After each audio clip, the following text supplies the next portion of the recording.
नमस्कार, आपण पाहताय जनप्रवास लाईव्ह आणि मी जयश्री शेलार। पाहुयात जिल्ह्यातील बातम्यांचा सुपरफास्ट आढावा। सांगली लोकसभा मतदारसंघाची जागा काँग्रेसच लढवणार की स्वाभिमानी शेतकरी संघटनेला सोडणार याचा तिढा आजही कायम आहे। काँग्रेसचे प्रदेशाध्यक्ष अशोक चव्हाण व स्वाभिमानी शेतकरी संघटनेचे राजू शेट्टी यांच्यात एक तास चर्चा झाली, मात्र जागेबद्दल एकमत झालं नाही। त्यामुळे सांगलीच्या जागेवर काँग्रेस लढणार की स्वाभिमानी याचा फैसला होणार आहे। लोकसभा निवडणुकीसाठी काँग्रेस व राष्ट्रवादी काँग्रेसने महाआघाडी केलेली आहे।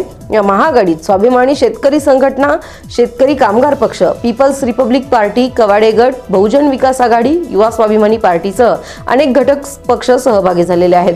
दोन्ही काँग्रेसने स्वाभिमानी शेतकरी संघटनेला प्रत्येकी एक जागा देण्याचा निर्णय घेतलेला आहे। त्यानुसार राष्ट्रवादीने हातकणंगलेची जागा खासदार राजू शेट्टी यांना सोडलेली आहे। स्वाभिमानीला दुसरी जागा काँग्रेस पक्ष देणार आहे। प्रदेश काँग्रेसचे नेते सांगलीची जागा देणार यावर गेल्या आठवड्यापासून चर्चा सुरू आहे, मात्र अद्याप या जागेचा तिढा सुटलेला नाही। मुंबईत आज काँग्रेसचे प्रदेशाध्यक्ष अशोक चव्हाण व स्वाभिमानी शेतकरी संघटनेचे नेते राजू शेट्टी यांच्यात एक तास चर्चा झाली, मात्र जागेचा तिढा सुटलेला नाही। राजू शेट्टी यांना सांगलीची जागा हवी आहे, मात्र त्यांना या ठिकाणी उमेदवार मिळेना, त्यामुळे इतर जागेची चर्चा पुढे येऊ शकते। काँग्रेसचे प्रदेशाध्यक्ष खासदार अशोक चव्हाण यांनी रविवारी स्वाभिमानीला काँग्रेस एक जागा देणार असल्याचं जाहीर केले, मात्र ही जागा कोणती याचा निर्णय झालेला नाही। त्यामुळे सांगली लोकसभेची जागा काँग्रेसकडे राहणार की स्वाभिमानी शेतकरी संघटनेला सोडली जाणार याचा निर्णय रविवारी होणार आहे। याकडे सर्वांचंच लक्ष लागलेलं आहे। गेल्या 35 वर्षांपासून वसंतदादा घराण्याकडे असलेली सांगली लोकसभेची जागा स्वाभिमानी शेतकरी संघटनेला देण्याबाबत प्रदेश काँग्रेसच्या हालचाली सुरू झालेल्या आहेत। यामुळे नाराज झालेले काँग्रेसचे युवा नेते विशाल पाटील यांनी रविवारी वसंतदादा गटाचा मेळावा घेतलाय। या मेळाव्याचं नियोजन करण्यासाठी आज वसंतदादा कारखान्याच्या विश्रामगृहावर नगरसेवकांची बैठकही घेण्यात आली होती। या बैठकीस 21 नगरसेवकांनी उपस्थित लावली होती। काँग्रेसने राज्यातील अनेक उमेदवारांची यादी घोषित केली आहे, त्यामध्ये सांगलीचा समावेश नाही। त्यामुळे ही जागा स्वाभिमानी शेतकरी संघटनेला जाणार आहे हे जवळपास निश्चितच झालंय। त्यामुळे वसंतदादा गट संतप्त झालाय, मात्र दादा घराण्याला डावलण्याचं काम सुरू आहे। त्यामुळे विशाल पाटील यांनी दादा गटाचा रविवारी सांगलीत मेळावा घेतलाय। या बैठकीत वसंतदादा गटाची ताकद दाखवण्यात येणार आहे। वसंतदादा पाटील समाधीस्थळी रविवारी दुपारी 4 वाजता हा मेळावा संपन्न होणार आहे। सांगली हा काँग्रेसचा बालेकिल्ला आहे। 2014चा अपवाद वगळता यापूर्वी झालेल्या प्रत्येक निवडणुकीत काँग्रेसनंच विजय मिळवलाय, मात्र ही जागा आघाडीतील घटक पक्षाला दिली जाणार असल्याचं वृत्त आहे। त्यामुळे वसंतदादा पाटील घराण्यावर अन्याय होणार आहे, शिवाय पक्षाचं देखील नुकसान होणार आहे। त्यामुळे सांगलीची जागा काँग्रेसलाच मिळावी अशी मागणी महापालिकेतील काँग्रेसच्या नगरसेवकांनी पक्षाचे अध्यक्ष राहुल गांधी यांच्याकडे केलेली आहे। या संदर्भात नगरसेवकांची बैठक देखील पार पडली आहे। या बैठकीला विरोधी पक्षनेते उत्तम साखळकर, नगरसेवक हारून शिकलगार, मंगेश चव्हाण, संतोष पाटील, वैदा नायकवडी, कांचन कांबळे, अभिजित भोसले, करण जमादार, संजय मेंढे, वर्षा निंबाळकर, रोहिणी पाटील, मनोज सरगर, फिरोज पठाण, प्रकाश मुलके यांच्यासह काँग्रेसचे सर्व 21 नगरसेवक उपस्थित होते।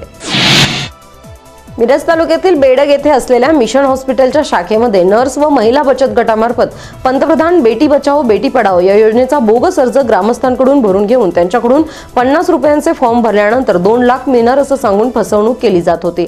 ग्रामस्थांना याबाबत संशय आल्याने ग्रामस्थांनी नर्स व बचत गटातील महिलांना धारेवर धरत हे काम बंद पाडलंय। तसेच शासनाचं कोणतेही परिपत्रक नसल्याने त्यामुळे एकच गोंधळ उडालाय। ग्रामस्थांनी सर्व कागदपत्र जप्त केलेली आहेत। बेडगेत मिशन हॉस्पिटलच्या शाखेमध्ये नर्स असणाऱ्या नाईक या चैतन्य महिला बचत गट चालवत आहेत।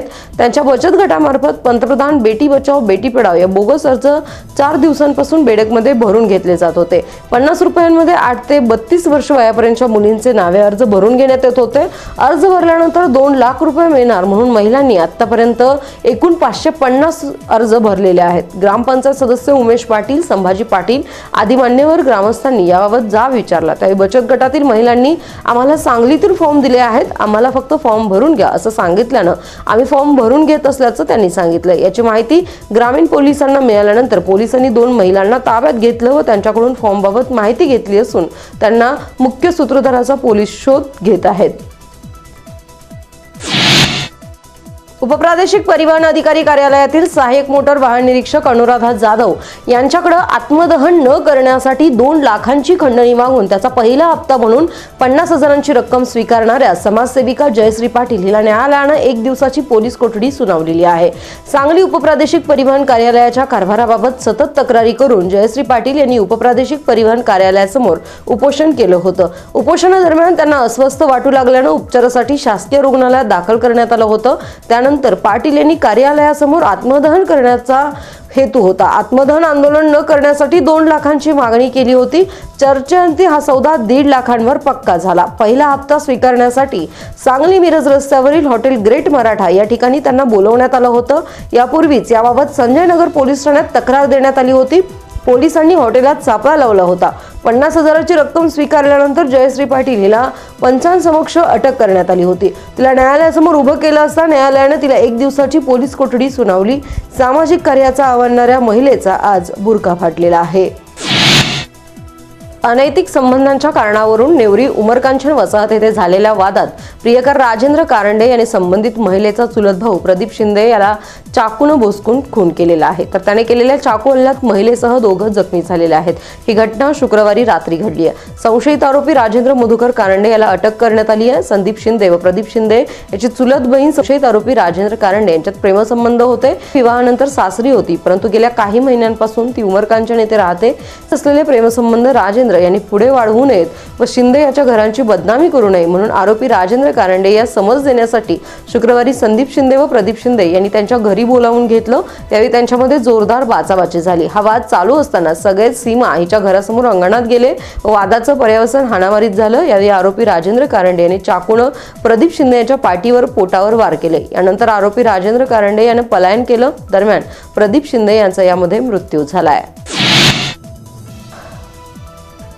लोकसभा निवडणुकीच्या पार्श्वभूमीवर वाळवा तालुक्यातील उदय निवृत्ती लाड या सांगली, सातारा, कोल्हापूर जिल्ह्यातून 2 वर्ष तर शत्रुघ्न रघुनाथ कुलकर्णी याला कासेगाव गावातून 1 वर्षाकरता तडीपार केल्याची माहिती पोलीस उपाधीक्षक कृष्णांत पिंगळे यांनी पत्रकार परिषदेत दिली आहे। पिंगळे म्हणाले, वाळवा व उदय निवृत्ती लाड याच्या विरोधात आष्टा पोलीस ठाण्यात खुनाचा प्रयत्न, जमाव जमवून दुखापत करणं, विनयभंग, धमकावणं, बेकायदेशीर अतिक्रमण, अपहरण, जमाबंदी आदेशाचा भंग, शरीरविरुद्ध गंभीर स्वरूपाचे दखलपात्र गुन्हे नोंद आहेत। या आरोपीची वाळवा व परिसरात प्रचंड दहशत असल्यानं त्याच्या विरोधात तक्रार देण्यास कोणीही धजावत नव्हतं।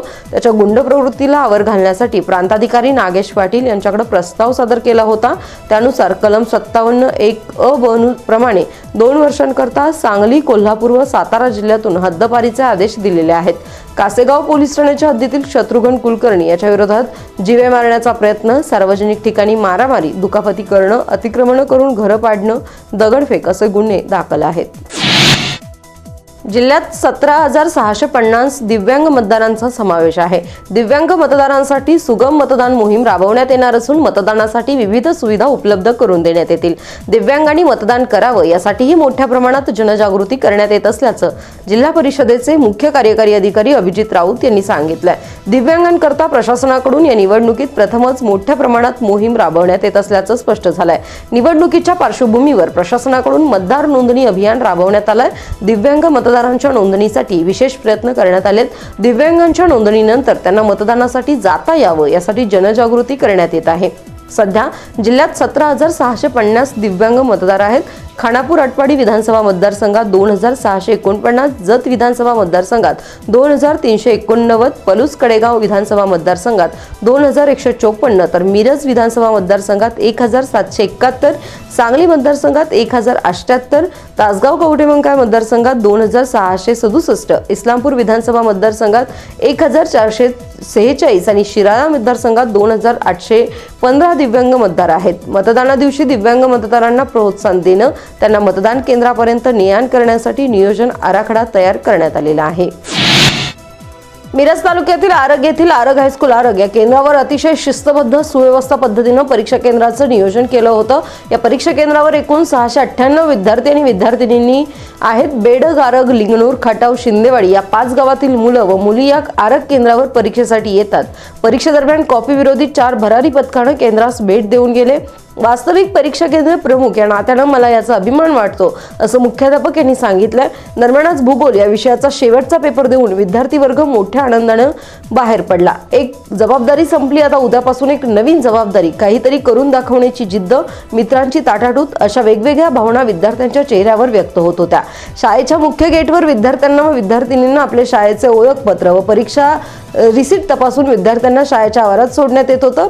प्रत्येक विद्यार्थ्याच्या व विद्यार्थिनीच्या गळ्यात शाळेचं ओळखपत्र सक्तीचं करण्यात आलं होतं। परीक्षा केंद्राबाहेर आपली बॅग, दप्तर, चपला बाहेर ठेवून आत प्रवेश दिला जात होता। शाळेच्या आवारात कॅमेरे लावण्यात आले होते।